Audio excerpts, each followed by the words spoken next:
राज के gift box से chocolates अचानक कहीं गायब हो गई थी। किसी को कुछ समझ नहीं आ रहा था। मिनी को उसके इंसल्ट करने का मौका मिल गया था। जेके खुद भी कंफ्यूज था। वो खुद दौड़कर राज के पास आया और उस बॉक्स को ध्यान से देखने लगा। उसने उससे पूछा, आर यू श्योर इसमें चॉकलेट्स थी? राज जेके का सवाल सुन और ज्यादा फ्रस्ट्रेट हो गया। वो जोर से चीखा, what the hell is going on here? उसे ऐसे देख मिनी को हंसी आ गई। राज और जोर से चीखा, एनफ, बहुत इंसल्ट हो गई मेरी। मेरे पूरे 1 लाख रुपए केवल एक आदमी की वजह से वेस्ट हो गए। राज ने अविन की तरफ इशारा किया और कहा, और वो आदमी ये है, मिडिल क्लास अविन देसाई। न जाने क्या सोचकर कोहली फैमिली ने इस घटिया स्टेटस वाले इंसान को यहाँ इनवाइट किया। इसकी वजह से मेरी आज बहुत ज्यादा इंसल्ट हुई है और अब इतनी एक्सपेंसिव चॉकलेट्स भी गायब हो गई। अब अविन भी जोर से चिल्लाया, क्या बकवास है ये? तुम्हारे कहने का मतलब क्या है? तुम मुझ पर चोरी का इल्जाम लगा रहे हो मिस्टर खंडेलवाल? अविन को इस तरह से चिल्लाते देख एके शॉक्ड हो गई। वो मन ही मन बोली, अच्छा हुआ अविन ने अपना मुंह खोला तो सही। जेके अंकल का ये गेस्ट खंडेलवाल अब लिमिट क्रॉस कर रहा है। दादू की प्रेजेंस में मैं यहाँ इसे जाने को भी नहीं कह सकती। राज ने अविन से कहा, चॉकलेट का बॉक्स यहीं टेबल पर रखा हुआ था और यहाँ तुम्हारे और मेरे सिवाय कोई नहीं है। तभी ऋषि कोहली ने टेबल पर जोर से हाथ मारा और ऊंची आवाज से बोले, बहुत हुआ, बंद करो ये सब। ऋषि कोहली की बात सुन अविन ने कहा, दादू I love you so much, लेकिन अब मैं यहाँ एक भी पल नहीं रुक सकता, मुझे जाना होगा। ये सुन ऋषि कोहली ने इमोशनल होकर अविन को देखा और कहा, ये तुम क्या कह रहे हो बेटा? अभी तो केक काटना बाकी है, डिनर भी बाकी है। अविन ने उनसे कहा, दादू मैं अब और यहाँ रुका तो बात और ज्यादा बिगड़ जाएगी। बेटर है मैं खुद ही यहाँ से चला जाऊं। राज अविन को बहुत कुछ सुनाना चाहता था, लेकिन अब ऋषि कोहली के सामने उसकी अविन को कुछ कहने की हिम्मत ही नहीं हो रही थी। तभी अविन ने अपनी जेब से गोल्डन कलर का एक छोटा सा पैकेट निकाला और उसे दादू के हाथ में रख दिया। वो बोला, दादू ये मेरी तरफ से आपके लिए छोटा सा गिफ्ट। दादू ने अविन से कहा, मैं ये तुमसे नहीं ले सकता बेटा, तुम मुझे पहले ही मेरी लाइफ का सबसे बड़ा गिफ्ट दे चुके हो। मेरी ये घड़ी मुझे नहीं मिलती तो शायद मैं ये बर्थडे मनाने के लिए जिंदा भी नहीं होता। अविन ये सुन बहुत ही इमोशनल हो गया। उसने दादू से कहा, दादू आज के दिन कोई नेगेटिव बातें नहीं, आप ये गिफ्ट ओपन करके तो देखिए। ऋषि कोहली ने वो बॉक्स ओपन किया। उसमें रखी चीज देख उनकी आंखों में चमक आ गई। वो बोले, ये तो ब्लैक ओपल क्रिस्टल है, बहुत ही एक्सपेंसिव जेमस्टोन है ये। उसे देख राज हैरान होकर मन ही मन बोला, ब्लैक ओपल क्रिस्टल ये इस मिडिल क्लास के पास कैसे आया? तभी अविन ने ऋषि कोहली से कहा, मैंने कहा था ना आप मेरा गिफ्ट देख खुश हो जाओगे। ऋषि कोहली बोले, थैंक यू बेटा, मैं इसे संभाल कर रखूंगा। अविन ने फिर एके के पास जाकर कहा, AK thank you so much for inviting me, अब मुझे जाना होगा। इस पर एके ने कहा, तुम पार्टी अधूरी छोड़ नहीं जा सकते अविन। एक्चुअली एके मुझे एक बहुत जरूरी काम भी है, इसीलिए मुझे जाना होगा। अविन की बात सुन एके हंस दी। उसने अविन से कहा, तुम्हें झूठ बोलना भी ठीक से नहीं आता, लेकिन कोई बात नहीं, अगर तुम जाना ही चाहते हो तो मैं तुम्हें रोकूंगी नहीं। तुम दादू की खुशी के लिए यहाँ आए, यही मेरे लिए बहुत है। मैं ड्राइवर को बोल देती हूँ, वो तुम्हें छोड़ देगा। अविन ने ना में सिर हिलाया और एके से कहा, थैंक यू एके, लेकिन मैं खुद ही चला जाऊंगा। एके ने भी उसे ज्यादा फोर्स नहीं किया और कहा, ओके जैसा तुम्हें ठीक लगे, but Avin thank you so much. तुमने कोहली फैमिली के लिए आज जो कुछ किया मैं उसे कभी नहीं भूल पाऊंगी। Thanks again. अविन तेजी से चलकर एके के बंगले से बाहर आ गया। उसी वक्त राज ने जेके से कहा, अब मेरा भी यहाँ रुकने का कोई मतलब नहीं है जितेश, मैं भी चलता हूँ। उसकी बात सुन जेके ने ऋषि कोहली को देखा। वो ऋषि से एक्सपेक्ट कर रहा था कि वो राज को रोके, लेकिन ऋषि ने ऐसा कुछ नहीं किया। राज तुरंत वहां से चला गया।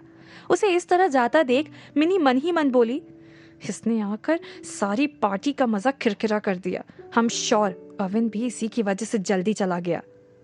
राज आयरा के बंगले से निकल साउथ दिल्ली के अपने बंगले पर आ गया था। उसका मूड इस वक्त बहुत ही ज्यादा खराब था। इस बंगले में इस वक्त उसके और उसके एक नौकर सूरज के अलावा और कोई नहीं था।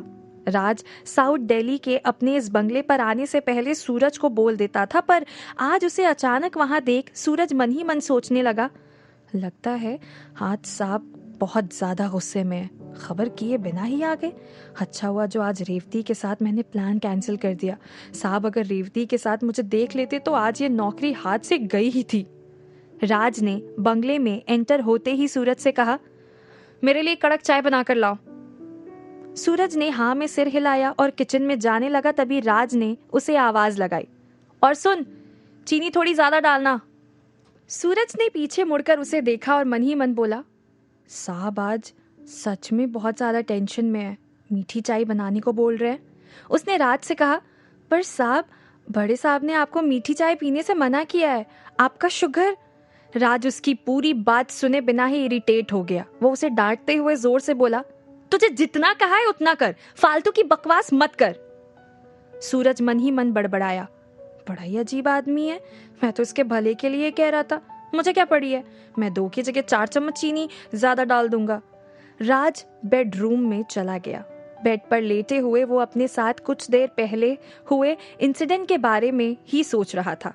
कुछ सोच वो मन ही मन बोला, वो चॉकलेट अचानक गायब कैसे हो सकती हैं? मुझे इसका पता लगाना ही होगा। ऋषि कोहली के उस स्पेशल गेस्ट अविन देसाई का कैरेक्टर भी कुछ अजीब ही था।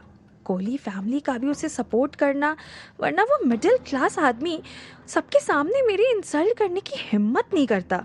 तभी उसके मोबाइल की रिंग बजी।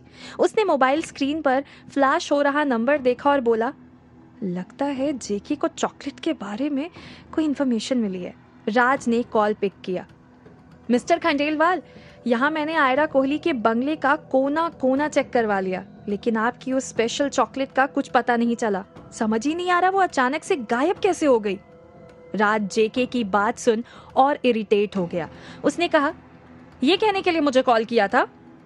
जेके उसके बोलने के टोन से समझ गया कि वो अभी भी बहुत ज्यादा गुस्से में है। उसने कहा, मैंने सोचा आप परेशान हो रहे होंगे तो बता दूं। राज ने मन ही मन उसे गाली दी, बास्टर्ड।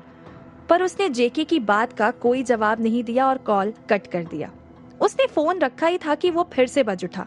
राज अब और फ्रस्ट्रेट हो गया। वो धीरे से बड़बड़ाया, ये जेके भी कभी कभी बहुत इरिटेट करने लगता है, थोड़ी देर के लिए मोबाइल स्विच ऑफ ही कर देता हूँ। उसने मोबाइल उठाया, लेकिन स्क्रीन पर फ्लैश हो रहा नाम देख वो चौंक गया। वो हैरानी से वहीं बैठ गया और धीरे से खुद से बोला, डैड का कॉल, वो भी इस वक्त? उसने जल्दी से कॉल उठाया। दूसरी तरफ से रजनीश खंडेलवाल की एक भारी और रौबदार आवाज आई, सब कैसा चल रहा है वहां? राज अपने डैड की बहुत रिस्पेक्ट करता था। उसने बहुत ही पोलाइट टोन में कहा, डैड जस्ट साउथ दिल्ली वाले बंगले पर ही पहुंचाओ, सब ठीक चल रहा है, लेकिन सुबह से किसी और काम में बिजी होने की वजह से बिजनेस रिलेटेड एक भी मैटर हैंडल नहीं कर पाया।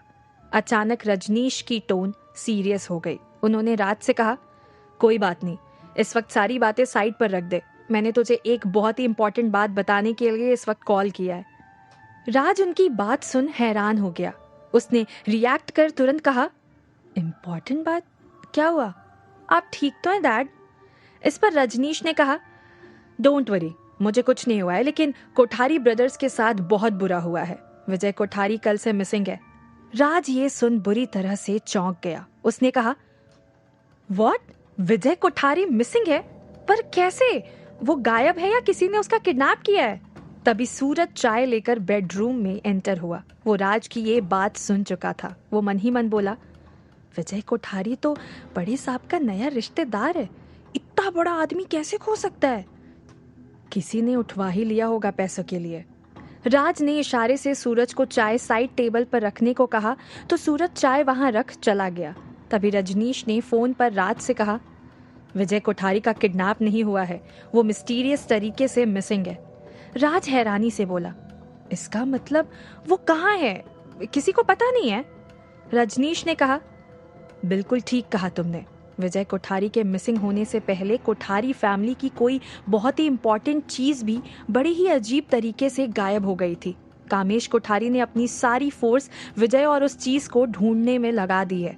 ये सुन राज बुरी तरह से चौंक गया। वो खुद से बोला, चीजें गायब कैसे हो सकती हैं? कहीं चॉकलेट और कोठारीज की चीज गायब होने के पीछे कोई सेम रीजन तो नहीं है? I have to find out. ये सब बहुत अजीब हो रहा है। तभी रजनीश ने आगे कहा, विजय कोठारी मिसिंग होने से पहले दिल्ली के किसी आदमी के साथ था। सुना है उसके साथ कोई बहुत बड़ा झगड़ा भी हुआ था। तुम इस वक्त दिल्ली में हो, इसीलिए तुम्हें मैं एक बहुत ही इंपॉर्टेंट काम दे रहा हूं। राज ने पूछा, कैसा काम डैड? रजनीश ने कहा, कामेश कोठारी तुम्हारे भाई का होने वाला ससुर है। अगर हमने उसके भाई का पता लगा लिया तो फ्यूचर में इस रिश्ते से हम बहुत ही ज्यादा फायदा उठा सकते हैं। कामेश के पास पैसा भी है और पावर भी। कोठारी और खंडेलवाल फैमिली के बीच बिजनेस रिलेशन भी डेवलप हो गए तो ये इंडिया का सबसे स्ट्रॉन्ग ग्रुप बन जाएगा। तुम समझ रहे हो ना मैं क्या कह रहा हूं? राज ने जवाब दिया, यस डैड, लेकिन विजय कोठारी के मिसिंग होने के बारे में कोई क्लू या कोई ऐसी बात जिससे किसी एक डायरेक्शन में हम जा सके, वरना मुझे नहीं लगता कि हम इस मैटर को कभी सॉल्व कर पाएंगे। रजनीश खंडेलवाल ने थोड़ी धीमी आवाज में कहा, हाँ है।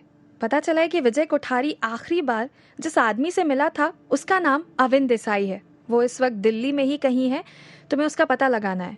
अविन का नाम सुन राज बुरी तरह से चौंक गया। उसने चौंक कर कहा, अविन देसाई? क्या अविन पर फिर से कोई नई मुसीबत आने वाली है? क्या अविन राज से बच पाएगा?